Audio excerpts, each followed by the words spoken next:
Welcome back, guys. We are here with the 2023 Mazda 3 Turbo all-wheel drive.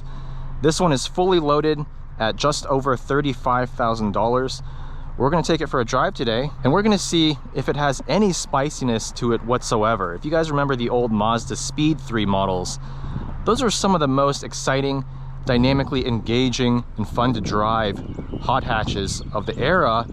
But Mazda no longer makes a Mazda Speed model of anything. No Miata, no Mazda Speed 3. And so we're gonna see if this turbo model gives us a little bit of that fun to drive character. So this one, aspect, as I mentioned, is just over 35 grand. It comes with the 2.5 liter turbocharged inline-4 engine. It's used across Mazda's entire lineup pretty much until the CX-90 came out with the inline-6. And with regular 87 octane gas, this makes 227 horsepower, 310 pound-feet of torque. A very torquey little engine.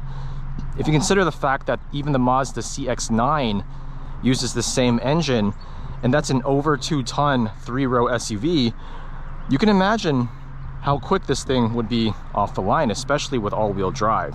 This car is not exactly lightweight at 3,400 pounds despite its compact dimensions. It's a much smaller car than the new Acura Integra, Civic hatchback. It's closer in size, I would say, to the new Corolla. But we're gonna take a look at this car inside and out and see if it's any good to drive and why you might pick one of these over the other hatches in its price range. So we are joined by Kevin from the Jabal and Cars YouTube channel, a regular passenger in some of my POV reviews. Can't get rid of me. Can't get rid of this guy. First impressions of the interior, damn, this is a nice place to be. For a small hatchback, I would say this has by far the best interior that I've experienced. Even compared to the new FL5 Civic Type R, which obviously is a much more expensive car, has a very different purpose than this. This interior still is a cut above. The build quality, the overall ergonomics. I love this sort of cliff design of buttons that they've moved to with the later CX-30, CX-50, and this Mazda 3. Overall material quality is excellent. Nice stitched leather. Not a whole lot of piano black plastic except for this center console here.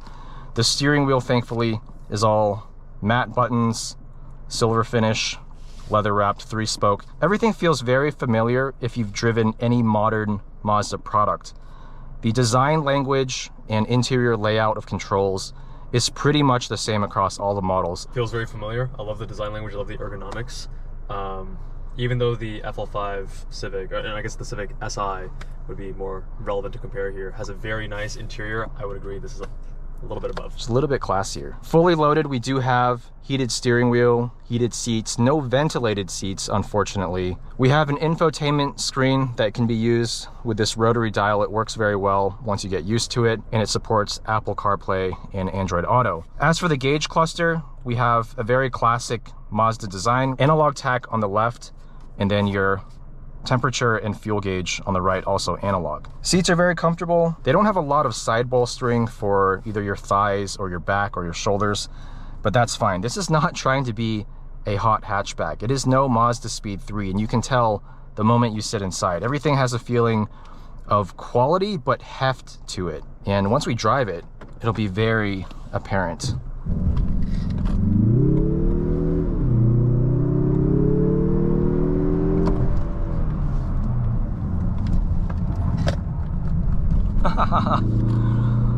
This thing is dynamically not very sharp. It has a very slow steering ratio. There's a level of solidness to all the inputs of this car. They feel very cohesive together.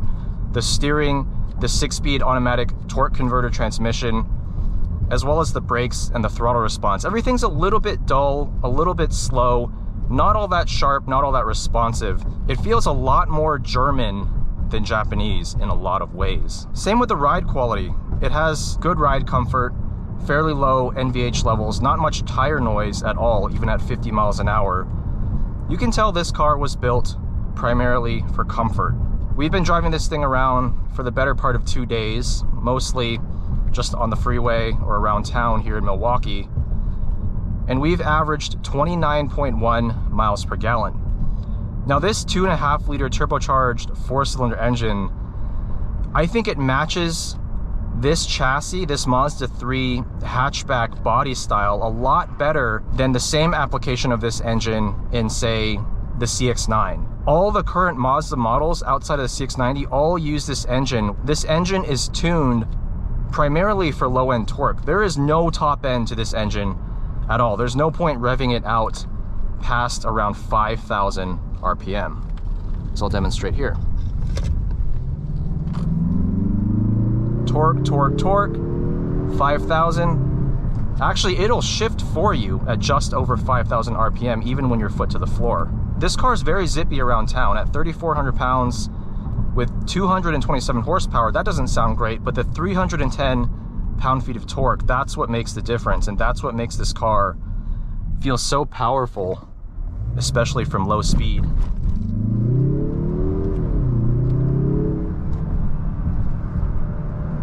But once you pitch it into a corner, you just feel the weight, you feel the heft. 3,400 pounds is really not that light for such a compact little hatchback. There's a lot of sort of initial slop to the steering. This car encourages you to drive in a more relaxed manner, but it still has plenty of straight line performance on tap whenever you need it.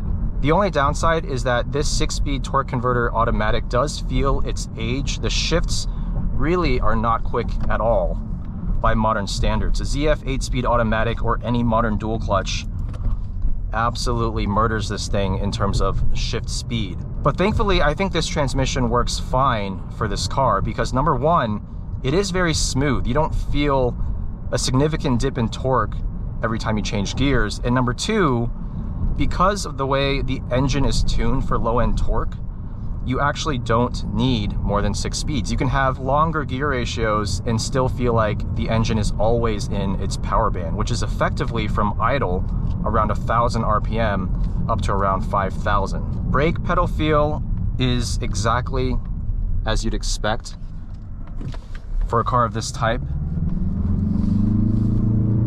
It's linear, it's progressive, doesn't have a whole lot of initial bite, but that's what you'd want. It feels, again, very cohesive with the other inputs of the car. Keep in mind that the Mazda 3 uses a torsion beam rear suspension layout, which means it doesn't handle that well when you really ask a lot of it. That is one area where Mazda is definitely trying to cut costs. But they more than made up for it, in my opinion, with the overall build quality, the interior design and layout, and again, just the feeling of solidness when you drive this car. There is no dartiness when you're just cruising at 50 plus miles an hour. No tram lining whatsoever. The steering wheel just stays straight. You really don't get any feedback through the wheel. But at $35,000+, does this car actually make a lot of sense? I think the only problem I have with it is not its lack of fun to drive character per se, but the fact that it's trying to be a luxurious and practical little car, and for the most part it is, but the dimensions are significantly smaller than you get with something like the new Civic or Integra. If it really wants to be a do-it-all kind of car, I think it does need to be a little bit more spacious on the interior. So with that being said, guys, let me know what you think of the Mazda 3 Turbo all-wheel drive hatchback. Does this car make any sense to the enthusiast, or is it just an appliance? How would you compare this car against the new Integra and the Civic, maybe even the Civic Si, which you can actually have for less than the price of this fully loaded Mazda 3?